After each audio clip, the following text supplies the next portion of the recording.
Word of the day, beguile.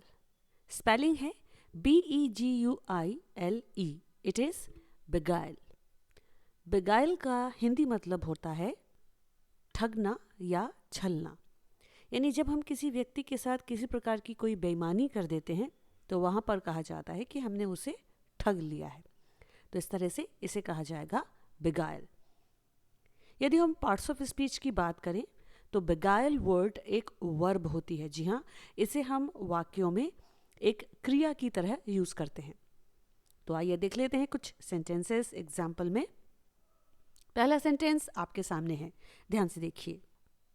My business partner beguiled me into my business. इसका मतलब है मेरे business partner ने मुझे बिजनेस में ठगा है, यानी मेरे साथ छल किया है। अब आप देख सकते हैं यहाँ पर मैंने beguile वर्ड का यूज़ किया है जो कि एक वर्ब है, और चूंकि beguiled के लास्ट में डी लगा हुआ है तो इसका मतलब ये है कि यहाँ पर beguile वर्ब की सेकंड फॉर्म का यूज़ किया गया है। तो जिस तरह से हम beguile वर्ड का यूज़ सेंटेंस में कर सकते हैं, आई होप आपको पहला सेंटेंस समझ में आया होगा। चलिए अब बढ़ते हैं सेकंड सेंटेंस की तरफ। ध्यान से देखिए, सेंटेंस आपके सामने है। There were so many multitude of attractions to beguile the customers in the market. यहाँ पर इस सेंटेंस का मतलब है बाजार में ग्राहकों को लुभाने के लिए यानी कि छलने के लिए कई तरह के आकर्षण थे। अब आप देख सकते हैं सेंटेंस में मैंने टू beguile वर्ड का यूज़ किया है। अब यहाँ पर beguile वर्ड के आगे टू लगा हुआ है तो ऑब्वियसली ये हो जाएगा इन्फिनेटिव।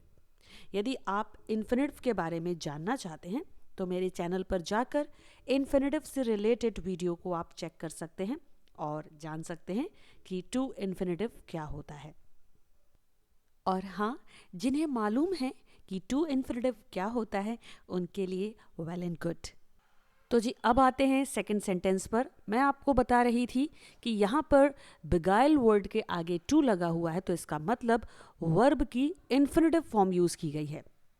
अब यहाँ पर हमने लुभाने के अर्थ में, लुभाना मतलब ठगना, छलना, या किसी तरह से हम सामने वाले को प्रोवोक कर रहे हैं कि वो हमारे प्रोडक्ट को खरीदे। मार्केट में इसी तरह से एडवर्टीजमेंट किए जाते हैं और ग्राहकों को एक तरीके से ये कह लीजिए कि उन्हें प्रोवोक किया जाता है कि वे उनके प्रोडक्ट्स आकर खरीदें।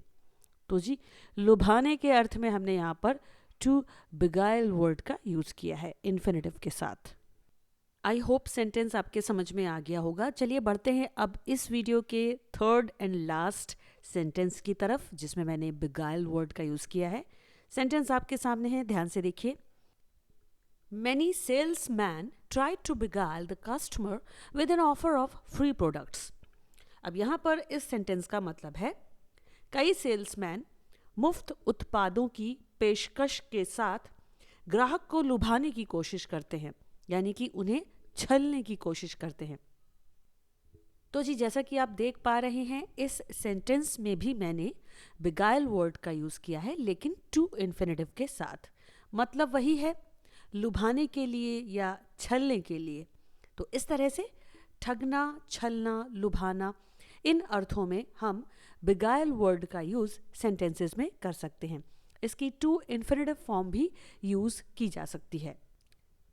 उम्मीद करती हूँ दोस्तों आप सभी को ये वाला वर्ड यानी कि beguile वर्ड ज़रूर समझ में आया होगा। इसकी मीनिंग क्या होती है, इसे कैसे हम सेंटेंसेस में यूज़ कर सकते हैं। तो जी मिलती हूँ आपसे नेक्स्ट वीडियो में एक और न्यू वर्ड के साथ। तब तक के लिए keep smiling, keep studying and keep watching my channel. Thank you so much. Take care.